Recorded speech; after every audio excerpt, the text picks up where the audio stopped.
Welcome into the lounge presented by DraftKings. I'm Ryan Mink here with Garrett Downing, and we are thrilled to sit down with running back Derrick Henry, fresh off signing a 2-year contract extension. Congratulations. Appreciate that. It's been one heck of a day for you to get here. Flight delayed and all that. Arrive early in the morning and then get a workout in on 30 minutes of sleep. I feel like it's the quintessential Derrick Henry experience. Nobody works harder than this guy. Half an hour and a workout in the morning.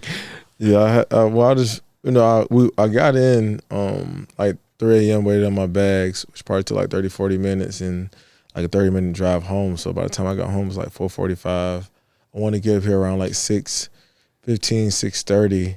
And once I got home, I was just up. I didn't go to sleep. So I stayed up, and then when it got close to 6 o'clock, I was like, man, I'm just going to go brush my teeth and put my clothes on, head to the facility. And when I got here, I asked Scott, I was like, can I work out? He was like, sure. I was like, cool. I was like, I got a sign right after it. So I want to knock a workout out, and it all worked out. I haven't got no sleep yet, but I'm still functioning. I heard they came to you and they were like, all right, we got to take the physical and all that stuff. And they were like, yeah, we already got that done. I already knocked it out. But sure, yeah. Why did you want to get here so early? Like, I'm still in bed. I'm still sleeping at 6 o'clock. You're like, my day's starting that early. What is it about you and your work ethic that just makes you work that hard that early, you know? Yeah, I don't know. When I got to the house, I was thinking about working out, and then I tried to doze off a little bit. I was like, I can't sleep, so I stayed up. I watched Netflix for a little bit, and as time went by, I was like, I'm just gonna go to the facility and get a workout in. And my daughter's birthday was yesterday, so I usually get a workout on Sunday morning. Didn't do that, so I was like, I need to work out. Came up here early and got it done. That's great. How is it when you walk into the weight room and you get a chance to see these guys, the weight room coaches, teammates that, like, you know, you haven't seen in a little bit, and it's good to just be with them? Is it a little bit of a welcome back kind of moment? Yeah, definitely is. You kind of get that feeling football's coming back. So it's always good to see everybody and get things rolling, even though they try to kill me, but even today should be like the light workout. I feel like you slept for 30 minutes. It's your contract signing day. It wasn't the light workout? Not at all. I was sweating. I was like, good Lord. I had to sit there and rethink everything. Should I went to sleep and came in later? Or should I turn back the clock? Yeah, exactly. Well, look, you signed your contract today. Obviously, it's an exciting news for you to get this extension. What does it mean for you to come here? You play here one season, had a great first season in Baltimore, and then the team and you work out this extension to keep you here for 2 more years, 3 more total. Just what does that mean to you? Yeah, it means a lot because I value this organization, and I'm very thankful that they value me, and very thankful that we were both able to get something done, and I want to win a championship here, and that's why I came here, and that's always going to be the goal. And then hopefully, before it's all said and done, that we do that, and I have pride and I have belief that we will. Was that part of the calculation for you and why you wanted to get an extension done so much? Was, hey, we're so close. This obviously worked out really well in year one, and I want to be a part of that, getting us over the hump. Yes, I want to win. I want to win a Super Bowl.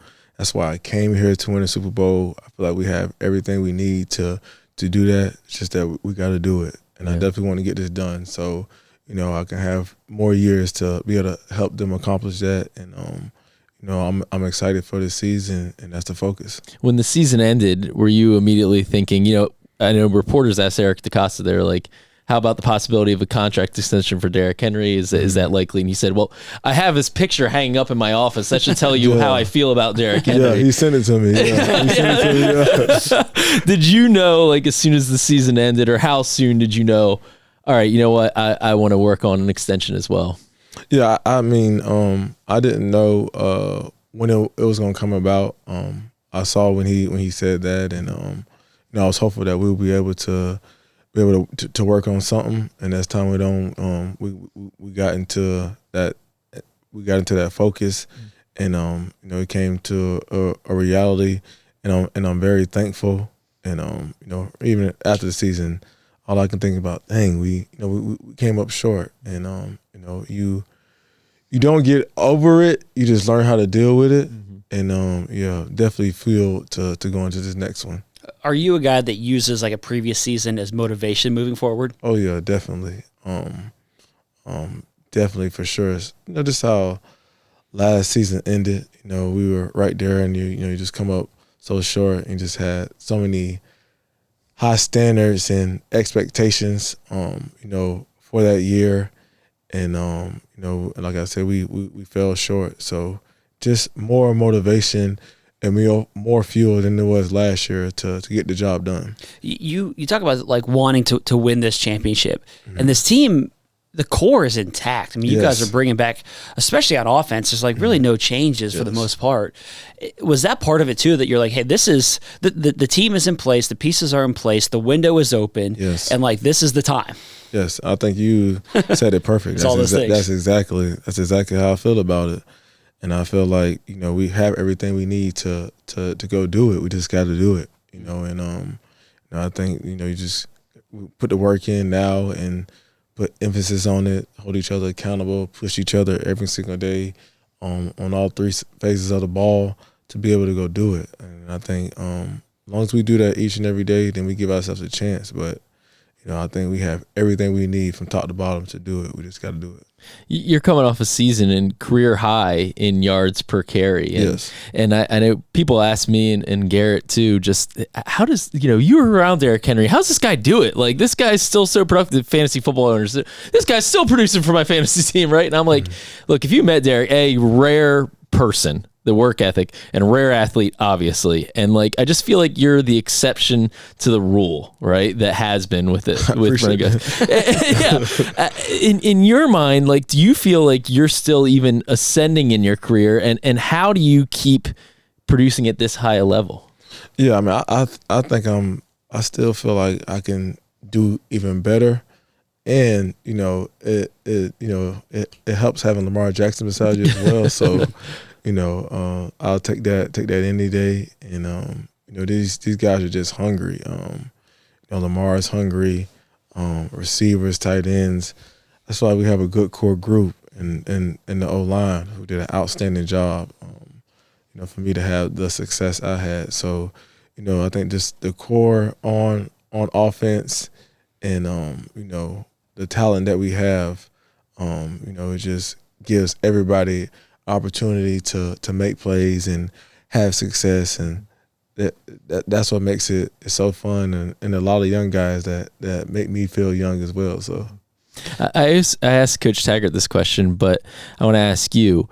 It's not easy when you're with one team for so long and you switch teams, in the latter part of your career. It doesn't always work out. It obviously worked out really well for you. Why do you feel like it's been such a great fit between you and the Ravens? Yeah, I just think whenever I got the opportunity last year, I just believed. I just knew it was going to work, and I was going to make it work. And, I was just motivated to help this team and do my job the best way I can, because the Ravens been a top organization, playoff teams, Super Bowl teams way before I got here. And I just wanted to earn their respect and come here and be an added piece to what they already had. They've already been special. I mean, Lamar and their core offense and everything they've done, rushing yards, I mean, the whole nine, they've already been special. But, what can I do to help them and, add a piece, to the offense to get us where we want to go. And like I said before, obviously we came up short, but the goal is still to get to the championship and win it. The way you answered that question reminded me of when you signed your contract last year, because you kept making the point that I want to earn the respect of my teammates. And I don't think it took very long for you to accomplish that. Once you came in here, I think you clearly earned the respect with the way that you practice, you approach the game, not to even mention like the resume that you came in here with. How important was that to you to come in here? Like, you have all this success in your career, but the way that you approach things is like this humble mindset, but to earn that respect of your new teammates once you arrived. Yeah. I think it was playing against these guys. I mean, every time we played the Ravens throughout the years, being the Titans, got to tighten the 10 strap extra tighter and be ready for a 4-quarter battle. So I knew coming in, like these guys work hard, and they have a strong brotherhood, and the Ravens are a top organization, and I want to come in and show them I don't have all the answers. No matter what my resume says or any accolades I have, I'm coming here to work. I'm a new guy on the block, and I want to earn their respect and let them know that I'm coming here to work to help make everybody else better and myself better to help this team. There's a lot that's made about like your longevity.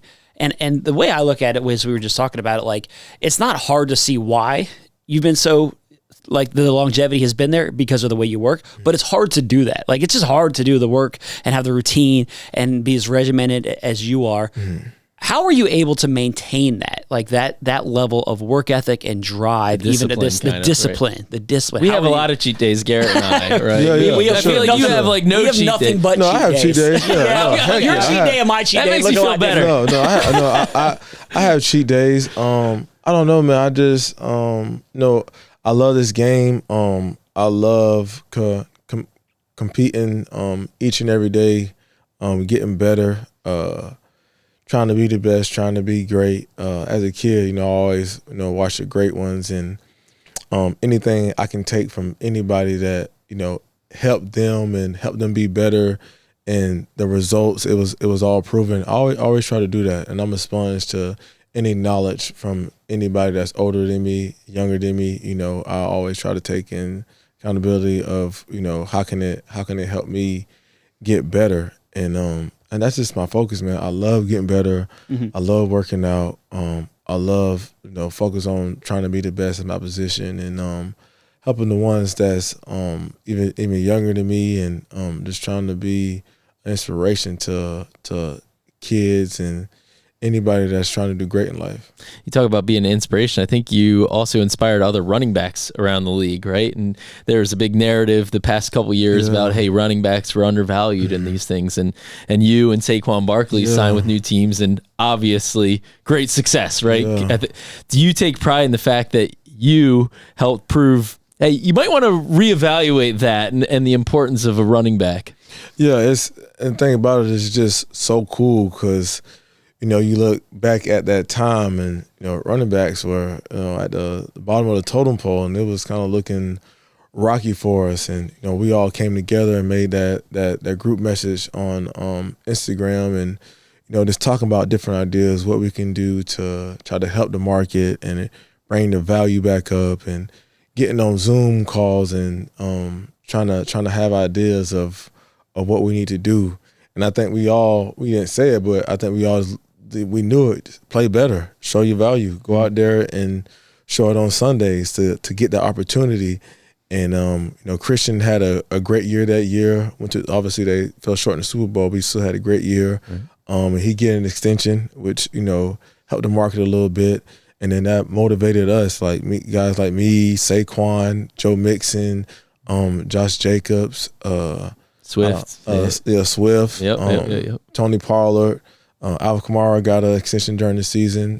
David Montgomery got an extension. So, and I don't want to forget anybody, but all these running backs in the game are special. And Saquon having the year he had, and him getting that big extension, it's just so cool to see that come to fruition of us, having a vision of what we wanted that to look like, and then bringing that to life, and hopefully give guys that come behind us opportunity to have the same opportunity as well. Well, I think for you too, it's also like in your 30s, right? So you're even it to another level, because now you're showing, hey, you can do this too.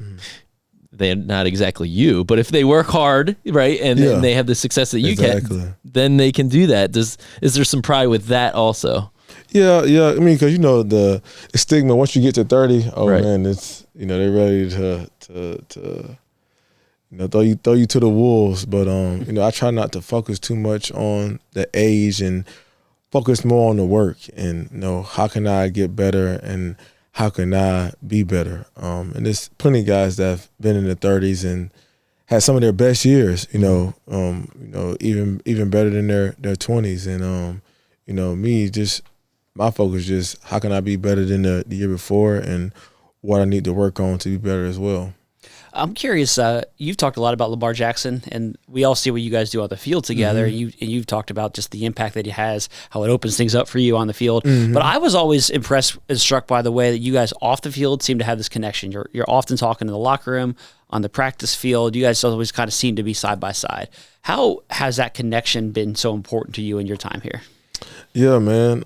He's the one that makes this thing go. So just wanted to get to know him and see what he sees and understand him and how he sees the game and get to know him better as a person.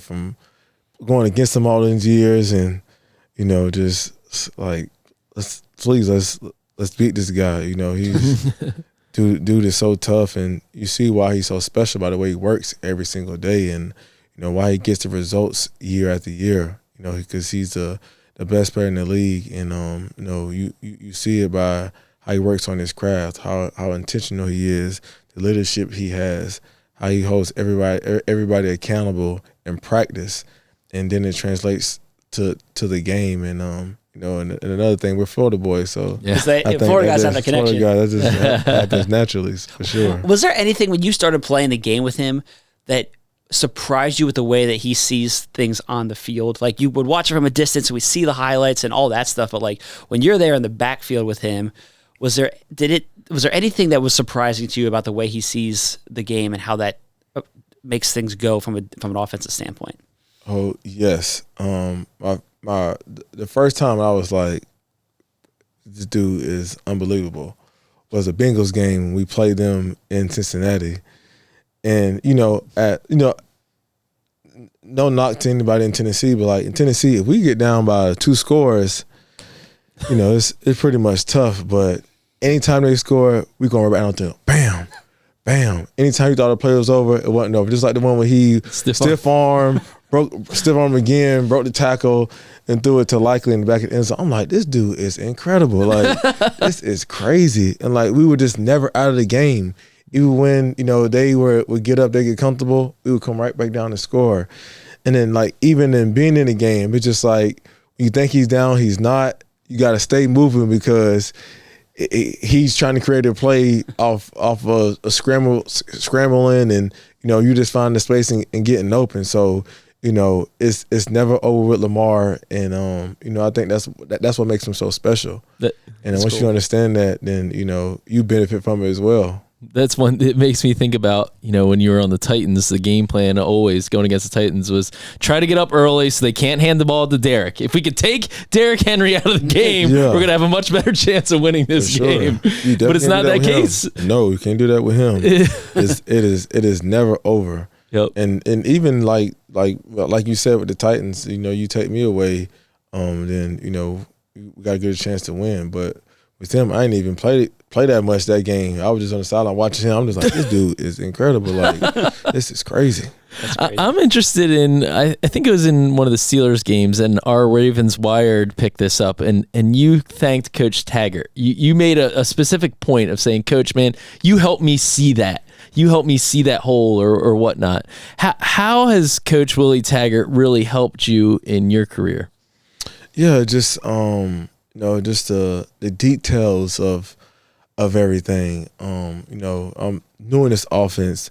It's making sure that I understand why I'm doing the things that I'm doing, not just out there running plays. Understanding, why I need to take this footwork, why the O-line's blocking this way, why the tight ends are going up to this defender, and things like that. Not just going out there and just running plays. And he definitely doesn't want to take your natural ability away, but he just wants to make you a better player by being smarter and intentional and going out there and seeing what the defense is giving you. And on that specific play, it was footwork I was doing it too fast, and he was like, maybe you slow it down a little bit, let the defense declare, and let your O-line get on the blocks, then it'll set the picture up. You're more clear. Right. And when I tried it, I was just it was hitting back and forth, and I won't give too much information out. But yeah, man, just that game, everything was just hitting for me. I just wanted to thank him for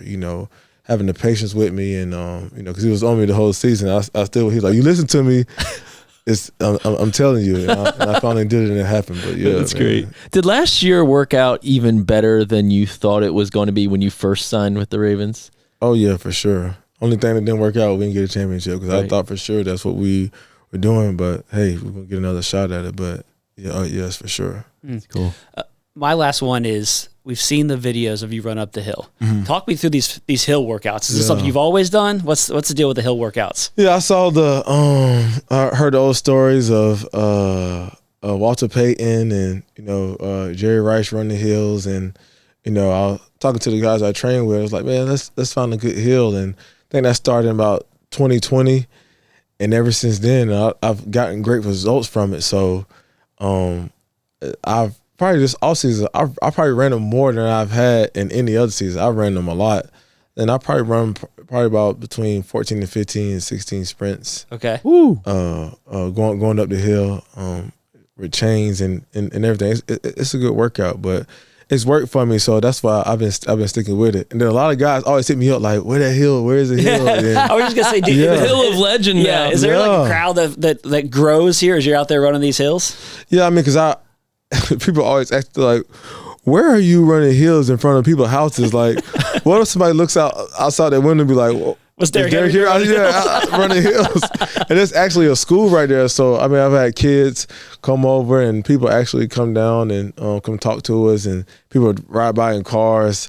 They say something, and hopefully I'll just inspire everybody else to run hills. But I love it. I think it's a good workout, and like I said, I've been doing this since 2020. I'll run a hill, but I refuse the chains. I'm not doing it with chains on. Chains are tough. Chains are tough. I ain't gonna lie. Now, running and just running up the hill is I probably do more of those than I do with the chains. The chains, I do about three of those, and I'm done. I take them chains off. How heavy are the chains? They're heavy. They're heavy, especially when you get up to the middle and trying to get up to the top of the hill. You're like, ooh wee. I look back down like, I don't know if I'm going to get back up here again. Yeah. I'm curious, when you're working out, you're training, you're running that hill. I'm just curious, like, what's going through your head? Are you thinking Super Bowl? I'm doing this because I want to win the Super Bowl. Or are you thinking like linebacker? I'm going to run through that linebacker. You know what I mean? Like, what motivates you when you're in the depths of training? What's going through your mind? Yeah, you hit on the first one, Super Bowl. And then I think about some of the runs that I didn't turn into touchdowns, that I got tackled, or I feel like I could have done better. I just think about those every time I'm running hills. Like, next time that play needs to be a touchdown. Next time this run needs to be a touchdown. Then Super Bowl. More Super Bowl than anything, yeah, for sure. And you're a tough critic on yourself. I am. I learned that pretty early on. Yes. Coach Saban, like when I was at Alabama, my freshman year, he was just like, you gotta. You want to be a perfectionist, but he was like, I respect that, but it's not going to be perfect, He was like, I'm kind of in the same way, but you don't want to be too hard on yourself that you get in your own way. But that's just how I am. That's just the way God made me. I'm just very critical of myself, and I'm my worst critic. Yeah. Last question for me is, you said earlier this offseason that you want to retire as a Raven, finish your career here in Baltimore. This puts you closer to that, but I noticed that you didn't say, nah, this is going to be my last contract, which makes me happy because, hey, we might even get some more past 2027 with Derrick Henry. I hope so, yeah. Yeah, exactly. Do you feel like, hey, man, 2027, sure, that's the length of this, but I could play for a little while longer even? Yeah, I'm not putting no timetable on when I want to be done playing. I think when you feel like you've done enough, and you gave the game your all, then it's time to hang it up. But I ain't thought about that. Yeah. I ain't thinking about it. Not even close based on how you're playing. You got Super Bowls to get to. Yeah, exactly. I'm serious now. I want to win. I think we can win one here, and that's what I want to do. I am confident, and that's what I'm focused on. And I'm going to emphasize that, when I get a chance to talk to the team, because I want to win. I want to win it, and I think we can win it here. We will win it here. I love it. Like Can't wait to see it, man. All right. Well, thank you for joining us. Appreciate it. Thank you, Derek. Appreciate it. Thank you for having me. Welcome back into the Lounge Podcast. We're coming to you from the SeatGeek studio. We also want to mention our partners at DraftKings Sportsbook. They are an official sports betting partner of the Baltimore Ravens. DraftKings Sportsbook, the crown is yours.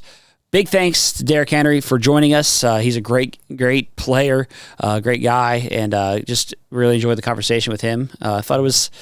You can tell what's on his mind. He's got one thing that he is focused on, and that's putting a Super Bowl ring on his finger. Size him up, contract extension. Yeah, he's looking to get that Super Bowl ring. Yep, exactly. And hey, man, there's like nobody that's just more locked into their craft and like passionate about. I think what's cool about him is that it's not just I want to win a Super Bowl. It's like, what do I need to do to get to that point to win a Super Bowl? Like it's not, the work is there. He's he's laying the foundation to get there. And he's extremely passionate about doing so. And that's part of why he's such a great leader on this team, honestly. You know, when he stepped in here and he talked about earning his teammates' trust and earning that, you know, and which he did. He didn't come in here all brash and loud and I'm Derrick Henry and everybody knows me and what I've accomplished in this league. Like he came in and he earned it. But he earned it fast because guys see the way that he works and the way he attacks that weight room, and he motivates other guys to get after it and work that way too. And they see how his regimen and eating kale for breakfast and stuff like that. And they're like, man, this dude's about it. Like just a professional in every sense of the word. I remember last year, it was either OTAs or early in training camp, there was a practice where, I mean, I don't think anybody watching it, like to the naked eye, it was like it was a bad practice from Derrick Henry, but he felt like he did some things wrong in practice, whatever those details were. He went the wrong direction, whatever, I don't know. Yeah. And like he was ticked about it. And like that's why I referenced to him, like you are a tough critic on yourself. And I think that like that attention to detail in like practices in May and June, I think that rubs off on everybody. Like this guy who, if anybody in the building had the ability to slack off, it's him because because of the resume and all that he's done, but he's the last to slack off. And I think that really does set the tone for everybody else, especially on the offensive side. It's also interesting talking to him in the off season versus during the season. He's in a different mode in season. In season, Derrick Henry is in a different mode. Like he is locked in and just... Yeah. Him and Mark Andrews remind me of each other in that way, where it's like you go into the season mode and the switch like flips for like 6 months. Like they're in that, they're regimented, they're so detail oriented, and they are serious. They're serious about their business. Yep. Yeah, absolutely. So really excited to have Derrick Henry here for a few more years. And we're excited about these emails. A lot of emails coming in. Been flowing into the inbox. As always, you can reach us at thelounge@ravens.nfl.net. And of course, emails about the travel draft, right? And a lot of emails about the travel draft. There's a couple. One from John Stremmel, and he says, I think this was the closest draft you're starting with this you one. guys have done so far. Usually there's a clear winner, but this year not. But you both made some good choices like the Bills and Dolphins, and some weaker choices like both preseason games and both Ohio games. So he says, he noticed something about my list. The stadiums are historic and the teams have the most diehard fan bases, with the exception of the Chiefs going to Garrett. So if you're basing the list on football culture, Ryan won. Maybe I should just stop reading there. Yeah, keep going. What else do you say? However, Garrett's list has more opponent star power. Mahomes, Flacco, maybe Shador, Burrow, and comfortable weather. Pool boy. He says he agrees with Matty Ice that Ryan is great at gaslighting and arguing his case, but I think the edge goes to Garrett. All right, I want to read another email here. This one comes to us from Barth Poby, and he says, it's been a while since I wrote to you guys, but I've never missed a podcast. So Barth, we appreciate that. I've definitely read some of his emails over the years. He had a whole system that he built to try to assess who won the travel draft. Analytics is the age of analytics, right? And I won't go into all the details, but he had a system in place. And the long and short of it is this. Garrett won the NFL schedule draft. That's the main point that he makes here. We can go through the numbers that he really spells out, but for the sake of time and brevity here, we won't do that. We'll just cut straight to the chase. I won the travel draft, and he says, also, Ryan, thank you for predicting the Ravens going undefeated. That's how I feel. You speak positively, and it will come to pass. So that's what he says. Undefeated was worst case scenario too. We're okay in our Dubs game. Yeah, worst case 17-0. That's conservative, right? Yeah, it's conservative. Yeah. So. All right. Next email comes from Christopher George from Aberdeen, Scotland. Yes. Says Matt. First of all, this is great. Matt was a terrible judge. Yeah, you got to go back. This was the draft. We did this draft, by the way. Yeah. Right after the schedule was announced. So it was right after the schedule was announced, we decided which road games you want to go to. And we had Matt Ryan, our editorial intern for the year, serve as the judge, just to provide the context there. Terrible judge. According to Christopher George, I'm not going to say it. I would never dog my guy Matt like that, but hey, people have spoken. Christopher says Mink started strong but blew it in the later rounds. Round 1 was a toss-up. He says he likes the Sun for Miami for being a tourist, but football and Lambeau tips it slightly for me. Round 2, Bills over Chiefs every day, just for likability of the opponent. Round 3, Vikings with the obvious pick, but I think Steelers was a reasonable pick as a gamble on if the Ravens haven't closed out the division by then. Big if, though. And then he said, after that, who in their right mind is picking a preseason game over AFC North football? See, now this is where I agree. You have to grade yourself. Yeah, and you gave yourself a failing grade, which is fair. I blew it on that pick. Okay, I would, if I could turn back the clock, I would definitely pick the Bengals game over preseason. I honestly I was trying to kind of have a well-rounded draft. I should have just leaned into the football guy, go for the best games, cold weather, who cares? I'm going to be at the best games, of which Ravens at Bengals is certainly one of them. But I was trying to balance out my Lambeau cold weather games with a little sun in Dallas. It was a bad decision. I should have just leaned into it. Yeah, you got to stick to the board and stick to your strategy. And you couldn't decide which way you were advocating. Am I advocating I kind of weather? hedged it. Yeah, I just flubbed that. I'm willing to admit when I screw up, I flubbed that. It was a miss. So we appreciate those emails. Whoa, we have one more. We do have one more, but the travel draft emails. Oh, yeah, it's a clear victory. Okay. The victory has been declared. Okay. You waved the white flag. Thank you very much. And our last email, this one comes to us from Keaton. Keaton says, I'm 12 years old and I love the podcast. So we appreciate it, Keaton. Thank you for listening. Do you think LeJohntay Wester will play punt returner or kick returner, or will another wide receiver win the job? So obviously 6th-round pick out of Colorado. Yeah. What's your take? I think that he's going to be the Ravens punt returner this year, and they were certainly looking for somebody to fill in that role after it was kind of a revolving door at the end of last season with some ball security issues and whatnot. The Ravens have some depth there. I think Tylan Wallace will be in the mix, and there will be other guys that could fill in there, but for me, LeJohntay Wester is the leading candidate going into the summer. Explosive joystick kind of stop, change direction moves, was a really good returner in Colorado, and the Ravens are looking to really upgrade there. That was one area that was kind of a weakness last season, was their punt return, and they went into the offseason with the intention of finding one, just like they signed Deontay Hardy last offseason. They wanted to make an addition there and invest at returner, and it just didn't pan out due to injuries and whatnot with Deontay, but I think that LeJohntay will. Yeah, on kick returner, I do think Wester could factor in there, but I think less likely. I think punt returner for sure. I think kick returner is more likely to be a running back. I think Keaton Mitchell. Well, I was going to say Keaton asked the question. 12-year-old Keaton. I think that 23-year-old Keaton could end up being the Ravens punt returner, kick returner. Sorry, in Keaton Mitchell. I think that's really an area I like him as a kick returner. He's got the explosive speed. His opportunities on offense are limited because of Derrick Henry and Justice Hill. And so, but you want to find ways to get him the ball in his hands. And I think kick returner is a natural place to do that. I agree. And then he's active on your game day roster still. So if you can get him 3 to 5 touches offensively and have him there as a backup, I want Keaton Mitchell on the field. Yeah. I want him getting some opportunities, so I agree with you. I think he'd probably be my leading candidate for kick returner. Yeah. So as always, you can email us at the lounge at ravens.nfl.net. We appreciate the questions there. And as always, keep those questions coming. Make sure you're subscribed to the podcast. Please leave a rating and a review, and we will be back with you again soon.